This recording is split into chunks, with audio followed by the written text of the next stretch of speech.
Midwest, home sweet home in good old Indiana.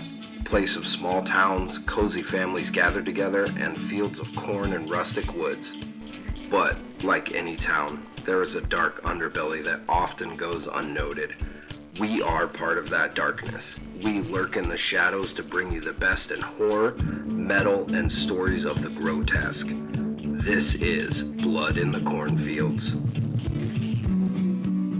What is up, cellar dwellers? I'm Mark. I'm Ivy. And we are Blood in the Cornfields. Got a good episode for you today. Yes, much anticipated. Yes. Literally for the existence of this damn show. We've been waiting for this damn movie to come out. Yeah, it's been just a long time. No other way of saying it. So yeah. Before we kind of get into things, I know this is just off the riff or whatever. I guess we do have a guest. We have a guest with us, so we should introduce. This gentleman has been on the show before. Multiple times. Big Earl's back. Yeah! Woo! Awesome. Everyone rejoice. Yay! Before we got too far into it, Riverbend Film Festival. Yes. Let's just kind of do like an overview of everything. That took up a lot of our time. Yeah. Thursday was amazing. We saw some kids. Yes. Good stuff from the kids. Yeah. Students that put together really awesome shorts.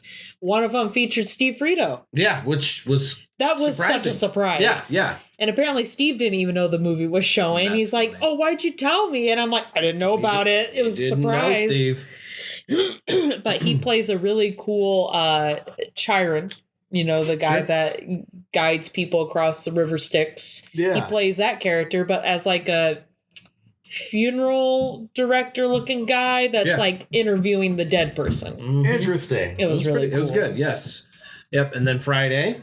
Then Friday was the big day because they had the feature of Linus O'Brien's film Strange Journey, the Rocky Horror Picture Show documentary. Yes. Awesome. It was really good. He was really cool, and there's been multiple chances that we could have talked to him, but I got nervous, and I'm like, I can't do it, Mark. I can't do it. He's too cool. Sissy. Big old Why sissy. didn't you do it then? Well, I don't know. I was literally next to him in line at one point, and I'm like, I can't do this, man. Talking to people, sometimes I'll do it, sometimes I won't. I don't know. I was starstruck. What I heard, he really owned the room. Yes. You knew that was Linus. And it's not just because of him being British or anything like that, though I'm sure that has something to do with it. Of course. He's got this really cool, upper crust voice. It's like, well, should I even be talking to him? But yeah, so that was cool seeing that. And immediately right after, there was the Rocky Picture Horror Show. Yeah. And I only stayed for a little bit of it. I didn't stay for the whole thing, but my cousin went. Mm-hmm. And she'd never seen it. Really? Never seen it. Never been to where they throw stuff at the screen or anything like that. The interactive watch along. Had no idea what to expect. That's awesome. And she went into it, and our friend Natasha Salad, who's a drag queen, goes, "We got a virgin over here," and made a big spectacle out of her. And I was like, "Good." That's how it should be. That's exactly how it should be. That's the first way. If you're gonna watch it, you got to do it like that for the first time. Yeah. So yeah, that was cool. That closed out Friday, and then Saturday was the big one. Saturday's when we saw a test screening, and we got to talk and mingle with Steven Susko. Yes, which was a blast. That for test screening was awesome. Amazing movie. Yeah, I don't know. I said a bunch of shit on the interview that'll come out, but no, I just really enjoyed it. I thought it was genuinely a good film. Mm-hmm. It's gonna get picked up. I have no worries about that. I'm sorry. Can you give me a spoiler-free elevator speech? Hearing you guys and the enthusiasm totally has me on board. I think we just describe it like how he did with the directors. Okay. Yeah. Okay. So it's basically, it starts out as a Steven Spielberg film where it's a coming-of-age story. Romance, teenage love, angst. Kids on bikes. Kind of Stranger Things-ish. Kids on bikes, yeah. Kind of Stranger Things-ish. And then it turns into John Carpenter. All right. Where John, it's got this kind of creepy vibe about it with this test screening kind of that's being brought to the town. Feel to it a little bit. Yeah. And then it turns into David Cronenberg by the end. Yep. Now that's a recipe I want to cook up. Yeah. So it's good. It's gonna get picked up. I have no doubts. The kid from Reacher season 2, which I was watching, I finished it, I don't know, probably like 3 months ago, was in there, and it was cool to hear him, talk about that kid, because that's somebody I recognize from the Amazon series Reacher. That's cool. Yeah. Yep. Great movie. He's currently touring on it. Didn't he say he was going to Spain? That the filming rights are being picked up in Spain or something like that. Great. So that way, like, it can actually get distribution. Because your hope, and we talked about this on the episode that you'll see eventually, but the hope is nobody fucks with it. Don't touch it. This should be fine for a solid PG-13. It is the way that it is, yeah. Like, there's not much blood in it, if any at all, that I remember. I don't recall. And it's like, this is fine. This could pass for a PG-13 audience, no problem. There's hardly any swearing either. So not really. No, it's good. So definitely, we're gonna keep y'all up to date. I told Steven, like, hey, let us know when new projects come or updates. I told him, I'll still be looking, but let me know if it goes to physical media ever. That's one I would love to own. Yeah. If it gets chopped to pieces on the editing room floor in the distribution process, I'm glad you guys got to see it in its true, uncut original form, and probably more than a little jealous myself, and I'll cry if that's the case. It was so hopefully they release the real deal of it, because hope so too. Yeah. And I loved sitting behind that woman that jumped. Oh my God, she was so funny. That's so great. We need more people like that. She jumped at everything. Yes. Literally everything. And this isn't like a big jump scare movie. She was just ultra sensitive to it. Yeah, it was anything wonderful. that even resembled a jump scare, she was... we were right beautiful. behind her. Every screening of a horror movie needs 10 people of those. Yeah. Just like the old Irish Wake, where they would just hire people to mourn your funeral. Yeah. Every horror screening needs those people as just kind of, you're here, you're going to jump at whatever, and just build up that atmosphere that helps everybody just have that much better a time. 100%, because we were just dying laughing at this person, and it's just awesome. Like not making fun of her, just, oh my God, yes, we love people that do this. Yeah. Yeah, so then then we had the after party at the Fold, which was great. Got to eat some pizza there again. Awesome pizza. And then, we met with Steven and had a really great time. Such a nice guy. Can't say anything bad about the gentleman at all. Such a great interview. I had a lot of fun doing that interview. That was one of the more fun interviews that I've done that I can recall, because it was like... had more of a live feel to it, because it's, it was, we were doing it live in an alleyway. In an alley, nice. We had people walking by that like interacted, and we'll see what gets edited out, what doesn't, because there was definitely banter. A lot of people. Yeah, there was banter going on between me and the people. Is this a podcast? Yeah, it is. And then they're like, hey, let me just interrupt your ass. It's like, well, then why'd you even fucking ask if it was a podcast? If you were just going to interrupt. Just interrupt. Right. So, it was so funny. Yeah, it was hilarious. I loved it. So, we enjoyed it. I'm looking forward to next year, but we have some current events to discuss as well, too. We do. Lots of stuff coming up. Let's go with horror current events. The Fetus. Ah, yes. You're wearing the shirt as you stroke it. Yes. My precious. So that is actually the music video thing. You talk about that. Okay, yeah. I watched it for a minute, and then my ADD was like, So the metal band released a metal band by the name of To Die For released a music video that serves as a prequel to the Fetus movie. Oh, I didn't even. A music video serving as a prequel. Yeah. Yep.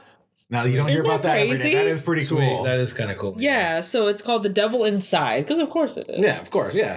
I was going to go with The Demon in the Semen, but we'll take it. That's a better sure. I was going to say, that gives me In Excess vibes. Oh my God, right? Yeah. Could you imagine? Devil inside. Every single one of us has a devil inside.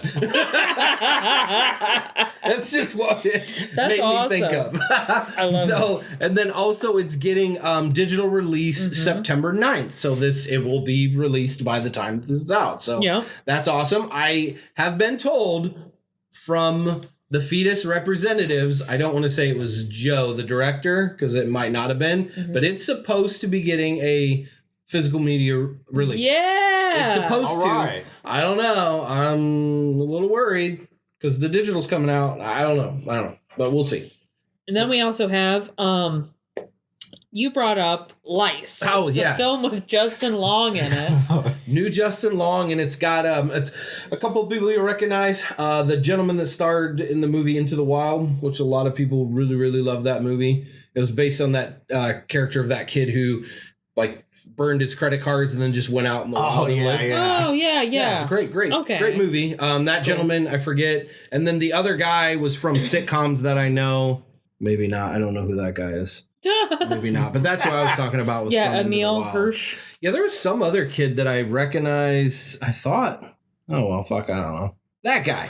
Kevin Conley? Yeah, he's been in like some sitcoms back in the day. Interesting. Yeah, he he's in The Notebook apparently. Really? I don't like that movie. Oh yeah, he was on Entourage. He was in a sitcom. I forgot what the hell it was. Yeah, he's done a lot of stuff. But yeah, Entourage is where most people will probably remember him from. Yeah. So yeah, I don't know much about it. I just, it's a Justin Long flick. So and we hope that he survives. Yeah, hopefully. He dies in almost all of them except for weapons so far. Hopefully ticks eat his hair and his skin and his brain and his skull. Apparently it's also a throwback movie. It takes place in the 1980s, which test screening takes place in 1982, and it's Chef's Kiss 1982. I was a baby. I was a little baby. You were a little baby. Yeah. But it actually looked like 1982, not Stranger Things 1980s. Yeah, see, as someone who was born in 1982, I can appreciate the Stranger Things aspect of amalgamating all parts of 1980s into one singular day that probably never actually existed. Right. Because in my 6 and 7-year-old brain, that's totally what it felt like. Yeah.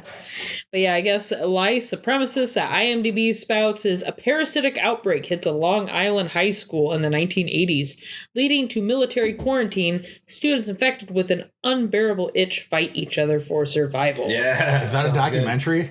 I know, that right? Totally sounds like it could be. What's the ending? They shave off all their heads. Yeah, they shampoo each other in a line based on a true story. Oh, good. they line up all like human centipede style. Right. Ooh. And shampoo wash the person in front of them. That'd be funny. And the real horror is back in those days, the shampoo probably had DDT in it. Ew, true. So then, as far as another release, we already kind of brushed on this a little bit. The Strange Journey, the Rocky Picture Horror Show documentary, will be coming to American theaters September 26th for its release date. Absolutely. So we are happy about that. Linus O'Brien, as a matter of fact, on stage was presented with the Best Feature Documentary award at the Riverbend Film Fest. That's fantastic. Yeah. Was the runner-up Lice? No, it was not. But yeah, no, it's no shock. That the movie was really well. It was so well done. He even got like big name people in it, Jack Black was in it. That was a surprise. Yeah, it was. Yeah, Trixie Mattel, she's an awesome drag queen. Got most of the original cast. Even Tim Curry was in it. Oh, yeah. Mm-hmm. Tim Curry was in it. Yep. I was on board anyways, but you mentioned Tim Curry's part of it. Susan Sarandon. Susan Sarandon was in it. And then Barry Boswick. Barry Boswick. Yeah. Mm-hmm. Yeah. So that was cool. And it's like right on time for the 50th anniversary of the horror picture show to come out. So it's like perfect. Gearing up for the Halloween releases that it does every year too. So perfect timing. And then for us, we have an event coming up. So please mark your calendars.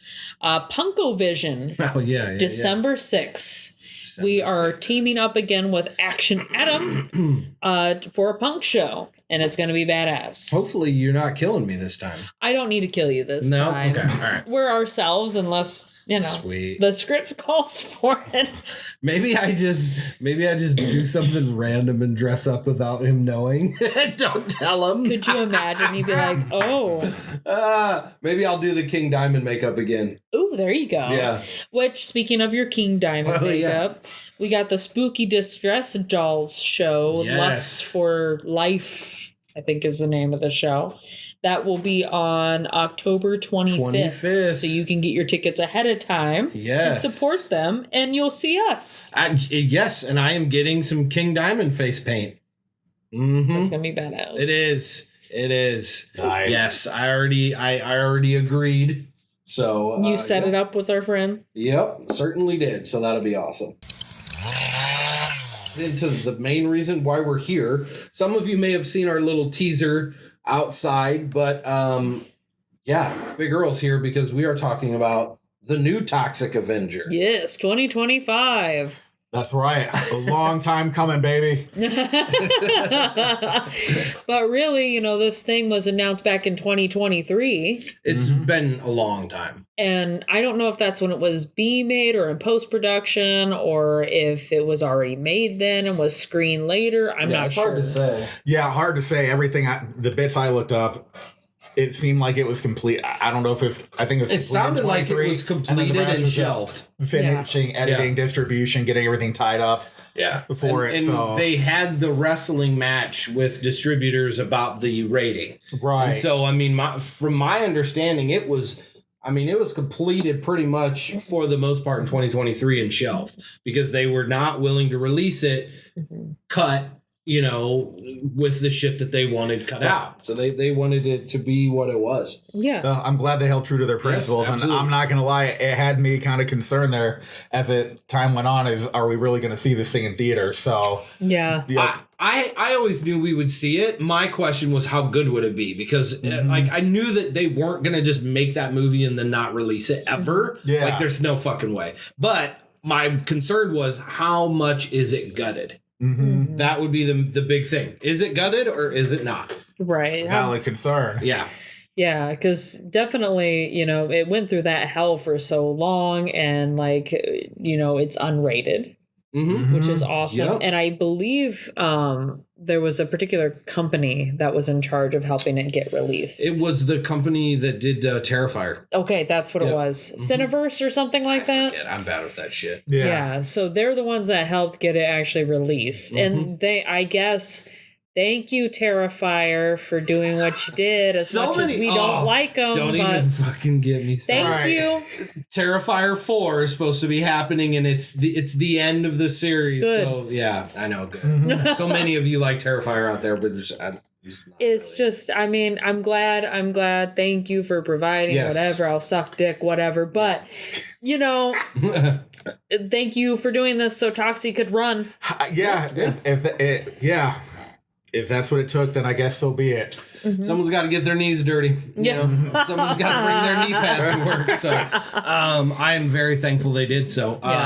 Let's get into it. Let's break it down. Yeah. So where does this story start off, Earl? Oh my gosh. Well, you're the best storyteller here at that time. I'll trail off and talk about dildos and raccoons and end up who knows where. So man, in a sentence and a half, you already upstaged anything I was going to say in the next couple minutes. So hell, why don't I just hand the baton over there? All right. Sure. So we'll start off with kind of just a broad overview of what this Toxic Avenger is. It's a reboot. You will see plenty of homages and similarities and nods back to the classic, but it is not a straight step for step. No, correct. So not at all. It is its own thing. It is. I think for just as incredible. I will say that some fans, depending on what you loved the Toxic Avenger for, could possibly walk out disappointed if what you really enjoyed was the grindhouse style, over the top, absolutely zero holds barred that you saw in Toxic Avenger 1 and then Citizen Toxie. Yeah. There will be a subset where Citizen Toxie is going to be the new Toxic Avenger that they're going to prefer for that. Yeah. Yeah, if you go into it thinking it's a Troma flick, you're sorely mistaken. Yeah. But what you will get is that Troma flavor and that bit of Troma heart that in the very best of Troma films gets you emotionally invested beyond just the visceral thrills of it and the fun that comes along with it. Yeah. This film has some serious heart beating underneath it. Laughed my ass off during it, but good grief, did they build a character you want to root for? Yes. And a relationship you want to root for. If you would have told me, and feel free to edit this out, this is too spoilery, that Toxic Avenger would have been one of the best father-son or parenting bonding films out there where you're really genuinely rooting for this relationship, I would have called you crazy. And I know crazy because I am crazy. But I wouldn't have seen that coming from a mile away, but I kid you not, there is some real heart going on underneath this film that really gets you emotionally invested in it. And the corporate targets, I feel they completely nailed as far as the tenor and the vibe of what the average person is going through and facing and struggling with day to day. Yeah, and that's great that they were able to kind of tie that in with their marketing campaign and I've said this a bajillion times, but it's such a good thing that they're doing. Yeah. You know, for $1 million that they make off of this movie, they're going to help pay off medical debt. I love for it. someone else. What I didn't need any excuse to want to go see this in the theaters. They need to dress the person up in toxic makeup that they're paying the medical bills for. They need the tutu and everything. But like the old school toxic makeup. They need to fucking do that. That'd be so awesome. Troma, come on. Let them do it. You know what? Big Earl's big for a reason here. In one of my other lives, I do dress up as monsters in movies here. I tell you what, Troma, if you happen to be listening to this, I will dress up as Toxic to deliver the check for the medical bills getting paid that'd off. be so cool. That would be so cool. Yeah. Make this a Publishers Clearinghouse, but the way it ought to be, baby. Wait. But as far as the story, we are going to get into spoiler territory here. So rip it off like Band-Aids. Let's go, buds. And we always do. So Yeah. if you listen to us, you know. Yeah. You've been warned. You know. So, obviously we're in not Tromaville. No. We're in Saint Roma. Yeah. Saint Romaville. And, our story opens up with this terrible corporation, but they're trying to make themselves, clean. I don't know how to describe them. They're very Jeff Bezos-ish in the way that they approach everything. Yeah, it's a modern cure-all company. Yeah. Yeah. So essentially you see this happen with companies out today, unfortunately, to this day. But there really is a lot of, we're going to expose to you how the sausage is made. Yeah. You don't want to see it, but then the final product is so clean and sanitized that you really get the juxtaposition of, we're going to sell you the most luxurious, life-prolonging, health-enhancing product with the sparkling clean image we can. Yeah. And a pit of toxic sewage that we've turned our town into a dump. Yeah, Exactly. It's kind of like an exaggerated version of, the healthcare system meets those drugs where the side effects outweigh the actual thing it's trying to cure. Yeah. It's just that volume turned up. Yeah. It's very Biting much what it critique is. on the pharmaceutical industry, the health and wellness industry, and health insurance industry. Yeah. And as somebody who's worked in those lines of work, I got to say, I appreciated I appreciated every bit and every bite and every jab that they took at it.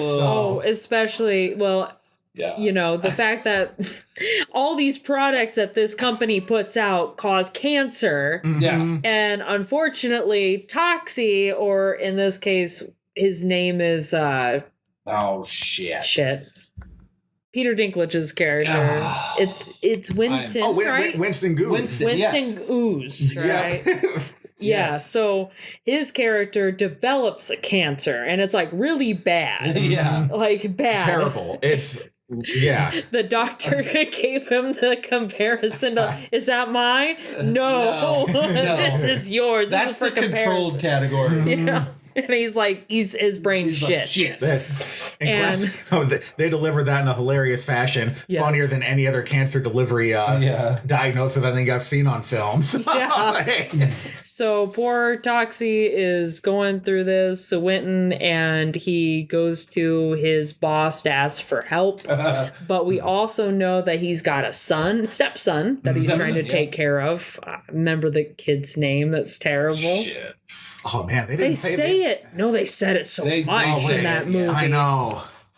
I'm terrible. Oh, here we are, unprepared. What sluts we are. And I feel terrible too because that kid did a fantastic job. That kid did a good job. Names always Wade. The kid. I never fucking remember movies. Yeah. I could literally watch a movie on the drive over and not remember the characters. I'm names. a face guy, not a name guy. Yeah. So Wade's in the picture. His mother died of cancer from everything that's been going on. Everything in Tromaville dies in cancer. Not Tromaville, sorry. And Saint Troma.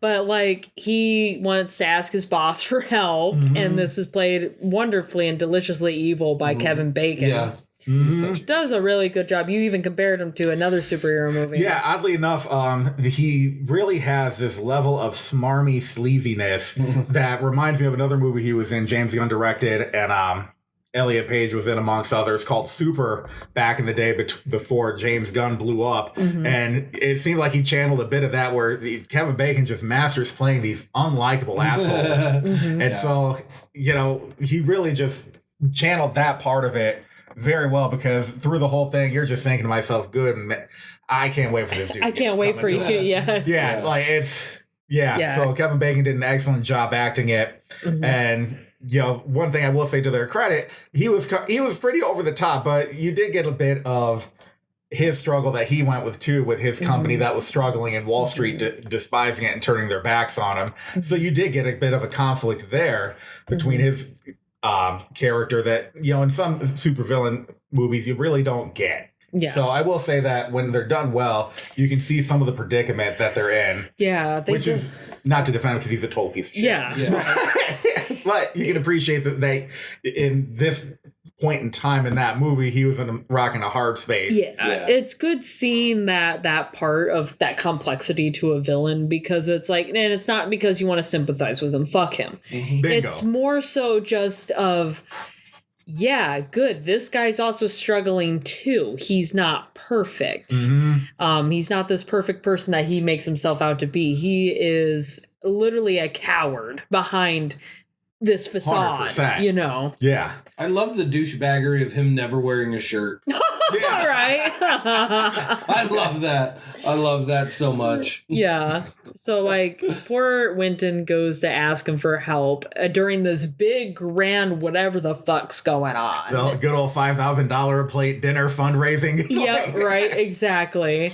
And he goes up there and he's like, oh, please, I got cancer. Can you please make sure that and this is where that insurance joke comes in, because he's got the platinum coverage, but it doesn't cover the gold coverage, which doesn't cover what the medicine he needs to get help. And it's so bad, but it's so good because it's true. Yeah, it's so bad. Fuck, man. Don't even get me started on health insurance. Right. Fucking shit. Well, bonus episode for that one. The real horror story. Yeah. But so he goes, oh, don't worry, I'll get it for you, and all this other stuff. And he's got this little assistant lady who's kind of his lover. I don't know what she is. Now she is unapproachably British. She is. That's the one. She'd scare me in real life. I don't even remember her name. Yeah, I don't. But she was cool. I liked her. I liked her character. I mean, she just Kissy. That's her name. That's it. Yeah, she just comes off as this, very British lady, but she's very posh, but she's also kind of a pushover in the beginning. You know what I mean? I like seeing her character change later.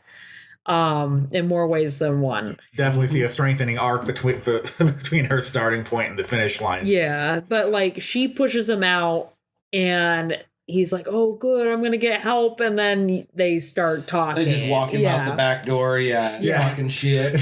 You can still hear them talking as the door closes. And meanwhile, we also have the other girl. God, what is her name? JJ Dodery. Yeah. I can't remember her name, but she's really badass. Yeah. She's an undercover agent or something. Or she what is she? So basically, they're trying to uncover everything that the evil corporation is doing wrong, and so you'll see a nod for fans of the classic there as well if they catch note of the name of the reporter. Right. As they go through it, you'll get a fun little Easter egg there. So they're basically trying to get the evidence that they need to take this company down. Yeah. And as far as I can tell, it seems like they might have succeeded, because one of the headlines you see is that the stock price absolutely crashes. Yeah. So, yeah. But definitely a strong character, and again, another one where I thought across the board the acting was well done, and she really nailed her character. Taylor Page did a really good job. She brought it. Is that the actress? Yeah. I tip my cap, Taylor Page. You nailed it. Yeah. She was really good. But you also almost think she's going to become the love interest in this, because Toxie had a love interest in the past, and nope. Subverted expectations there. Nope, she's just a strong female character. She needs no man. But yeah, so Toxie, shit, where am I? Okay, so JJ is trying to sneak in and steal some ooze so that way she can get it back to the lab, run tests and shit like that on it. And she's being chased by a gang. Yeah. Oh God. Oh my God, the fucking gang. They're a band. Yeah.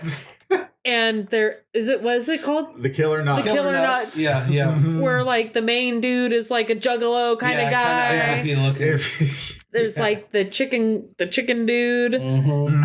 God, don't get me started on the chicken. The chicken guy. That we find has a baby face at the end. Yeah, that baby head. That was weird. Yeah.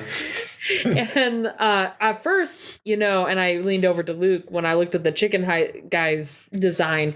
He almost looked like Dr. Killamov from the original Toxic Avenger cartoon. I could see it. He kind of had that because he had like the weird hair and shit like that. So I thought that's what that was alluding to. I was completely off. Yeah. And then I love the other chick that's in the band. That like she talks in like Leviathan. Yeah, like you didn't know what was up. Like even the subtitles are written. You have no way. She was so good, and then there was also the dude the parkour ninja was. Yeah. He kept doing backflips. I actually wrote all his lines for the movie. Yeah, it's crazy. So yeah, she's being chased out by this gang of clowns who are not good people at all. And anyway, worst comes to worst, she gets away. Poor Toxie gets fucking shot in the head and then dumped into the ooze Joker style and is reborn. Yeah, and I appreciate how old school they made the transformation sequence, right? And the feel of it, and how they leaned back on practical effects for that one. Yeah, yeah, I definitely appreciated that. Not kind of a '70s era transformation scene going on with it. So. Yeah, they did a really good job with that. It was really good with all the close-ups of the eyes and everything like that. Then, of course, he wanders out of the ooze. He runs into a homeless man who is just, God damn it, this guy. He's definitely someone that you would see in a Troma film. Yeah, totally. Yeah, because he's just nasty, he's dirty, he's got a bigger budget. They totally would have got Jeff Daniels to play that guy. Oh my God, 100%, 100%. Interesting. Didn't think about that. But the guy, that was a character. Yeah. Yeah. And sorry, I can't remember all the details and how they go about, but basically, worst comes to worst, the bad guy realizes who Toxie is after he saved the day a couple times. He rips the arm off of one of the... Yeah, he disarmed a bandit, a gangster. That was nice. I appreciated the old... crazy doctor. Well, I guess he was a doctor, was he? Or the old crazy guy in the woods. Yeah. I appreciate that was their like kung fu coming of age training wisdom moment where Karate Kid style, but done up Troma style. Yeah, where it's just this crazy old man. He had his mop. Yeah, that's where he got his mop. Yeah. Mm-hmm. And it's a cool mop too, because it's got like it's dipped in the toxic waste at the end, and it's still glowing and shit. Yeah, it's kind of neat. But yeah, so he, one bad thing leads to another. The big bad guys that are in charge of Kevin Bacon's character, that kind of keep him under his thumb, are the ones that kidnap his son. They put two and two together and like, oh, that's him. Yeah. I'm going to take your son so I can get a hold of you. I don't give a shit if you come to me dead or alive. Yeah. I just need you.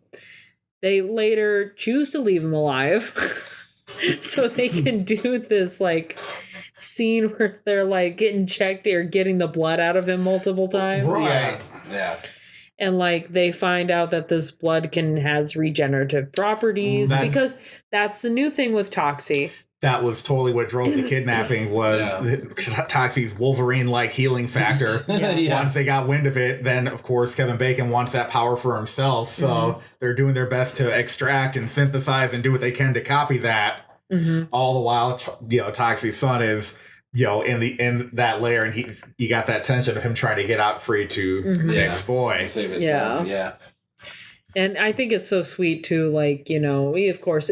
you see this in a whole bunch of different movies where it's like the stepdad is, you're not really my dad kind of thing going on. But like, you know, obviously it resolves at the end. But it's sweet. It's sweet that they build it up. I thought they did a good job of capturing that tension and that kind of awkwardness of a step parent who's trying, but a child who's not ready to accept that role yet. I thought they straddled that line pretty well from my experiences live. Yeah, I would say so too. Yeah, and then so I know definitely, you know, once they try to do what they can with Toxie, Kevin Bacon becomes a beast, a fucking beast. Yeah.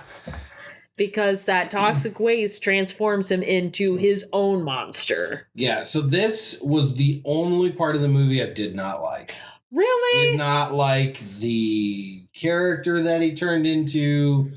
I liked none of it. He basically turned to Karnov. Yeah, I liked none of it. That's the only bad thing I will say about the movie. No. And then from that point on, I just was like, so what didn't work for you? Was it just the concept, just the execution, just the whole principle? In fact, I don't think he needed to turn. To me, I didn't like that they were trying to like Godzilla Toxie and have another like another kaiju creature, fight. Yeah, big creature battle it out. I didn't like that. I thought that's kind of what happened. I thought but I thought they were going to do it differently. But I did not like the makeup. I thought it looked terrible.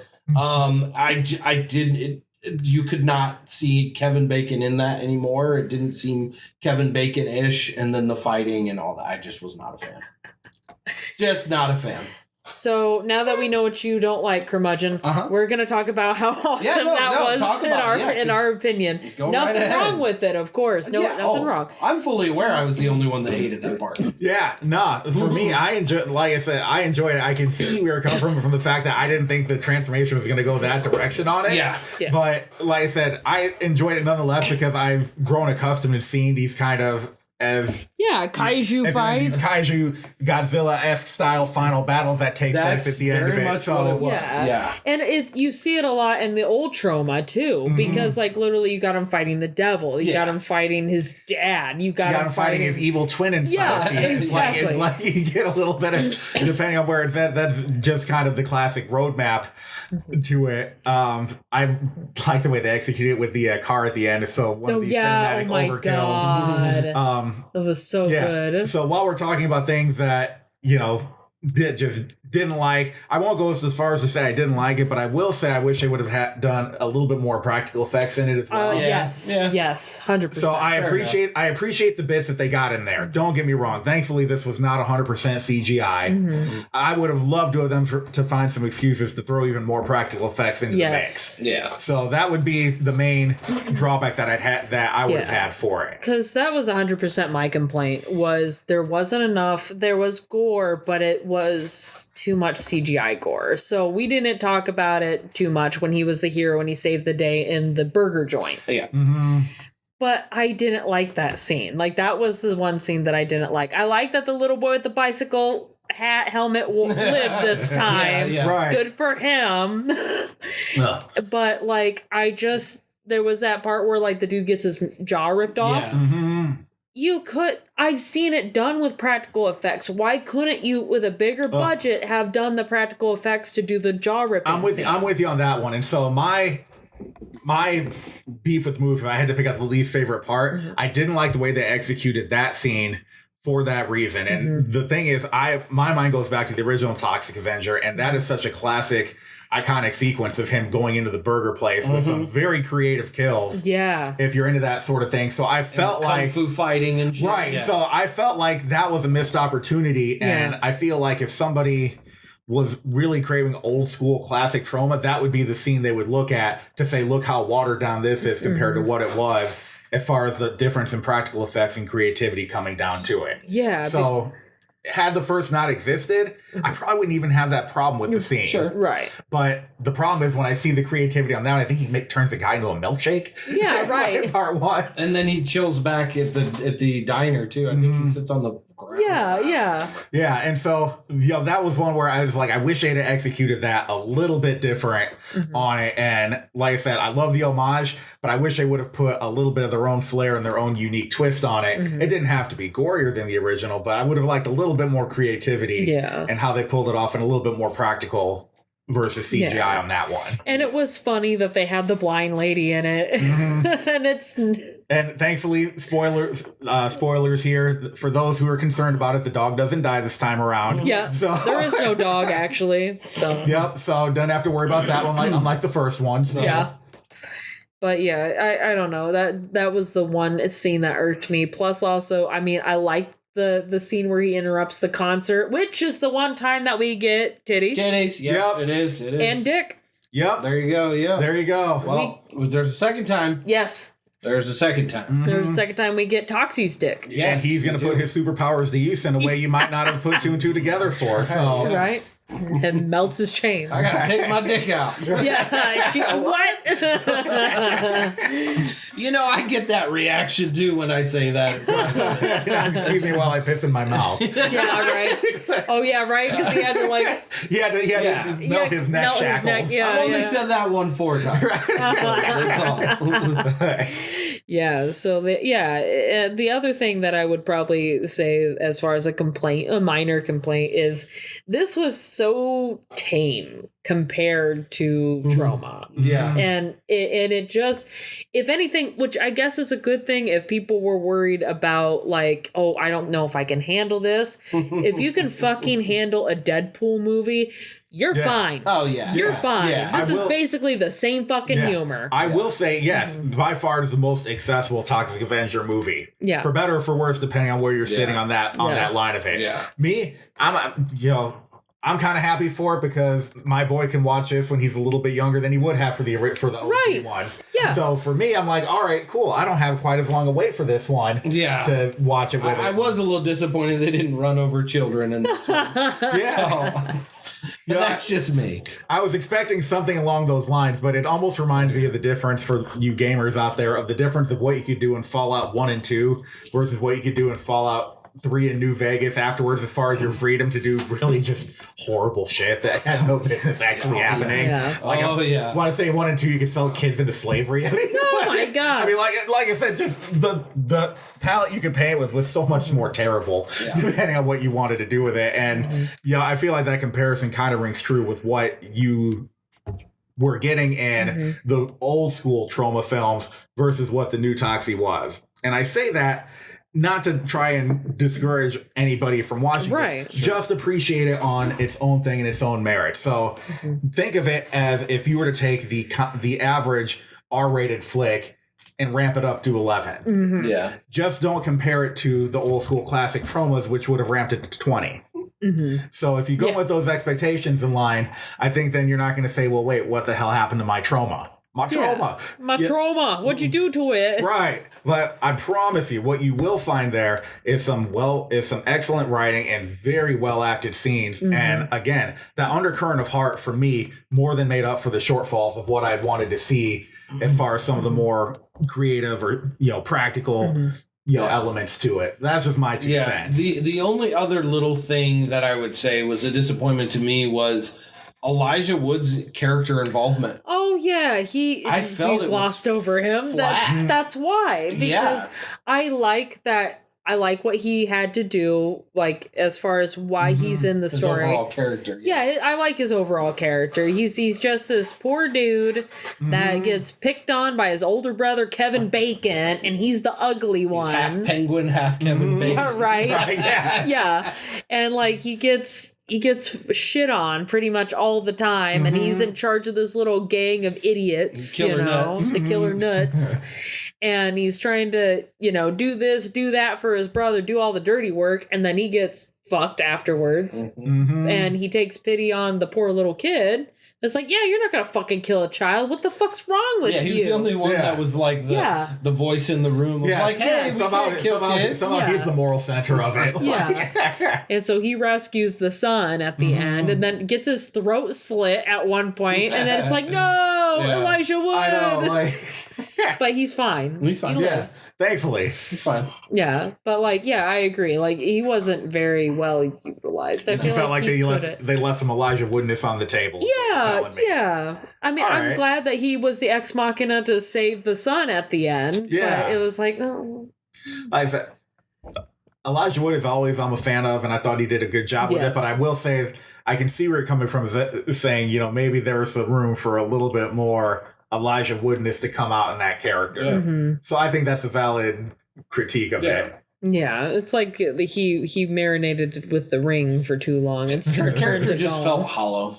Yeah, to me, they needed more packed into it, more character, more pizzazz. Mm-hmm. He just seemed kind of like a stale, hollow character. Yeah, I would have liked it if he was a little bit more. I don't know, like Gollum, a little bit more. Well, it's a little more weird. Rabid. It's a little weird when Elijah Wood in that kind of role is kind of your straight man on screen. Oh right, so that was kind of the interesting part about it. It's kind of like everybody else going over the top around it. Almost Lord of the Rings. That's where all this crazy shit's happening around Frodo, and hey, he's just there.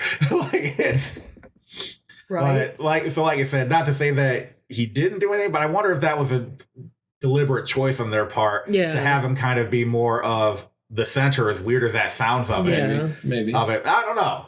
But a little bit more Elijah Woodness, I think, would have helped, would have been an asset. Yeah.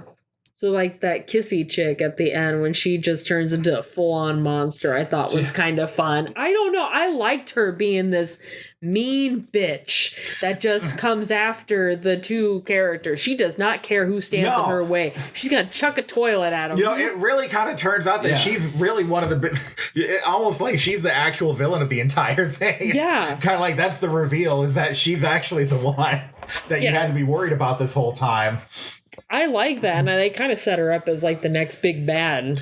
Yeah, if they were to make a that's kind of what I was thinking. Is they left some room there. She's all scarred and nasty, and I kind of like that. Like, I don't remember there being, besides the first movie with Bozo's gang, there being a bad chick villain character for Toxic to fight. Yeah, other than the sluts in the car. Yeah. And I bet you didn't think I'd be able to work my big fat Greek wedding reference into here. But the line where she says the husband is the head of the household, but the woman's the neck. Oh. As far as how she's as far as who's actually in control and who's running things, a touch of that. So in the way that she kind of assimilates and gets to her power point at the tail end of it, when it's kind of like, all right, maybe she actually was the one you had to be worried about. Sure. Yeah. All along. So just a little food for thought, and I love throwing in weird random references. So tear it apart, but it's out there. No, I think definitely. I like the idea of him facing off against a chick. I don't know. I think that's kind of cool. Yeah, it was a good look. I mean, I think we all knew Kevin Bacon was probably going to be in the end. I thought he was going to, blast him in the head with the mop or something. That was just my thought. But then having the girl then be involved, because also the way that they did Kevin Bacon's character, okay, but that was also predictable. Like, he's going to mutate out and then become a thing and blah, blah, blah. But I did not expect her. Yeah. She was a good little addition because they almost Romeo and Juliet it. There you go. I love that movie. With like her, like, it's almost like that line in the actual Romeo. Oh, you didn't leave enough for me, you greedy, you greedy thing. And like, she gets just a little bit of it, but that was enough to make her just. Now. Dude, I want to do Tromeo and Juliet. We should. That's my top 5 favorite fucking movies. We totally should. I fucking love that movie. And yes, I'm inviting myself back on. We totally should. Hell yeah. But I do have to say though, for all of our complaints about scenes that could have been done better, or maybe the kills were a little too predictable or CGI'd, I want to go out of my way to mention that I thought they fucking nailed the final scene with Kevin Bacon getting turned up in that car. Creativity. I thought the execution on that was on point and nailed whatever I was looking for from a creativity standpoint and a hilarity standpoint on it. Of everybody just blood spatter. This poor kid has just gone through all his trauma. Shit. And it's like, well, because he's like telling him, "Don't kill him, Dad. That's not who you are." And it's just completely just turned. Like that's perfect. That is how you end. That's what I'd wanted more of it, but I'm glad they ended it on that note. Yeah. And, Toxic gets cured of his cancer because, he's got that regeneration. Toxic, yeah. Exactly. He's got that Wolverine healing factor now, so he's good for a sequel. Yep. So, yeah, overall thoughts, great movie. Very entertaining. Yeah, lots of fun. Beautifully random was what I kept saying after it, because there's some very random parts in there that I really loved, but yeah, beautifully random. That's my quote. The kids, that's what got me. The kids singing. Yes. They also have know what I'm talking about, right? Yeah. You'll know it when you see the damn song. There's so many parts that were great. So many weird random parts, so many throwbacks to the original. So if you've done your homework on that one, you'll definitely be able to appreciate plenty of references. I also appreciated I don't know if this is on purpose, a little bit of the Napoleon Dynamite homage they did with the son and his interpretive dancing. Oh, yeah. Yes. I'm sorry, practical movement. Yes, movement. Yes. It was interesting. That one. That was really good. I enjoyed that. Yeah. So, do you want to score it? Yeah, we can score it. Let's give it our scores. Oh, our guest. You hit us first, sir. All right. I'm going to give it 3.75 mops out of 4. Okay. So, like I said, a bit more practicality and a bit more with Elijah Wood. So, more of that, a little bit more practical effects, and a little bit more creativity. That would have gotten it to the perfect score for me. But I will say, what won me over was the heart, the sincerity of the whole thing, and it was just a damn fun movie to watch. It was the perfect big screen popcorn movie. I had to remind myself when we left and it was Sunday at noon and like blinding as soon as we stepped out. Oh yeah, fine. As soon as we were done, it felt like you were going to watch like a Friday midnight movie with your buddies, and just a completely fun, raucous time. So I would highly recommend this. If you can, watch it with some friends, make a movie night out of it. Absolutely. And like I said, the comedy was on point. So the comedy, the heart, and overall, look, it was never going to be probably the perfect thing of what I had envisioned, but I never thought I'd get to see one of these in the theater in my lifetime. Truth. Yeah. And I got it. And I did not leave disappointed. I might go see it again. Hey, I'm doing it for the medical bills. Yeah, do it with your son. This is a good father-son movie. So nearly perfect. Absolutely. I would say that. Yeah, I'm feeling nearly perfect. I'll give 3.75 out of 4. Okay. All right. That's pretty good. Well, ma'am, what's in it? Oh, me? Yes, you. Shit. Give me 1 second. I was like, where are you going on me? Well, because I gotta pull out our trusty dusty Devil Tail magazine and remember what I scored. And then you're wearing the shirt too. I am. I'm representing. We always throw our shirts into these episodes. We do. Well, because sometimes we even dress alike and we'd even try. That's true. Yeah, like true. You had a Chucky shirt on, I had the Chucky shirt on. We both had our Julie shirts on. My Chucky hoodie with the tramp stamp. Your Chucky hoodie. All right, so we both gave the original Toxic Avenger 9 out of 10. Yeah. So when it comes to this one, I've seen a lot of people compare it, just their thoughts, comparing it to the original and basically saying, oh yeah, this, like if I were to rank all the Toxic Avenger movies, including this one in it, they would put it just under the original Toxic Avenger. I think that's a fair assessment. I can see that. So in my opinion, I would probably give this one an 8.5. Yeah. It's not perfect. It's just fine for what it is. It's just under the original. I understand it's never going to be original, but it was entertaining. And it's a good one where, again, like you said, you can invite friends over. People that have never seen Troma. This is a good entry point for Troma. Yeah, that's a great point. Yeah, like it's a good gateway. Yeah, I mean, Cannibal the Musical, I'd also say is a good one. Excellent call out. But like, this is another good one. Like, if you just want to introduce them to who Toxic Avenger is, and you don't have access to the Toxic Crusaders cartoon, then this is a good one. And if somebody, your friend, can stomach the Deadpool movies and their humor and everything, it's fine. Yeah. You're fine. Yeah. It's fine. So yeah, that's my thought. Awesome. So, I agree. I'll get my score out of the way because it's the same damn score, 8.5. Which I had chose days ago. Okay. Pretty much after we saw the movie.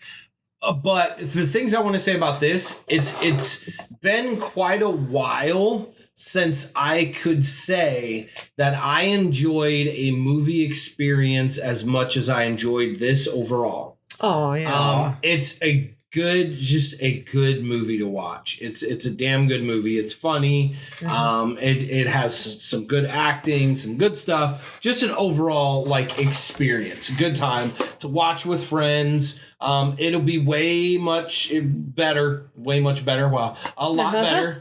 Watching it with friends than it would be alone. I can definitely say that. So this is something that have people over, watch it. Totally that type of movie. Well, I will add on here. So my mops ranking system did not take off, but I will say if we adjust my 3.75 mops to the 10-point system that you fine folks have introduced, my score would have turned out to be 8.4. So it turns out we actually were pretty much okay. There you go. All right, awesome. That's perfect. Sweet. Look at you and your math. Dude, math is not allowed on this show. And I would have thought I would have had the lowest score tonight, but there it is. You know what, screw it, I'm rounding up. I do have to talk about one funny thing, and I don't know if you were there for it, but there was that lady that was in the theater. She caught the tail end of our film. She was not meant to be there. She was actually meant to go to the Nobody film that was showing after Toxic Avenger. She just came that early. Yeah. I did see her on the way out. Yeah, she was wearing like this shirt, like church shirt. Like she just got back from church. Oh, it was so funny. It was like she was between church and Cracker Barrel. Like it was like just a nice Sunday outfit that you would wear out. Yeah. And what was she seeing? She was trying to see Nobody 2. It's like a action film. Yeah, it's got the guy from what's his face? I have that guy from That Thing. It's from Mr. Show. Yeah. I know who you're talking about. It's not David Cross, but it's the other one. Damn it. Shit. Bob Odenkirk. Bob Odenkirk. Yeah. That guy. Yeah, it's a good movie. Yeah. That's a good movie. Yeah, Nobody, the first one I heard was really good. But yeah, she went to go see Nobody too. Wow. And she's like, and I was so surprised because we got up, go leave the theater. I looked at her and I almost wanted to say something to her. I just kept looking at her. I'm just like, so she was sitting down watching right it? behind us. Yeah, she was right behind us as we walked out. Yeah. Like, and you could tell like something was up. She watch? I don't know. She said she caught the tail end. I hope she got to see that ending sequence. Yeah, right. But yeah, she's just sitting there, and I almost want to say, "Oh, you longtime Troma fan? That's awesome." Yeah. She was an older lady. Are you Lloyd's niece or something? Right? I was like, "Whoa, that's cool." And then she came out and she goes, I caught the tail end of your movie, and I was actually way too early. Oh, no. I feel like you need to call some people about you. Yeah. Oh, man. I might not have had the heart as an old lady, but I would have said something stupid. No, she wasn't super I'd have old. said She was middle-aged. She's middle-aged. Okay. Well, shit, I'm getting close to middle age. That's terrible. No. She was much older than you. Yeah. But yeah, it was just funny. Just like the look on her face. She's like, oh, I guess I'm going to go get some more concessions while I wait. Had I thought about it, I totally should have asked her opinion on that one. Just missed opportunity. I know. I didn't hit me till the car ride back. And I was like, I should have just mentioned it just to see what she would have said. You should have said that. Makes you want to shit in a trash can, doesn't it?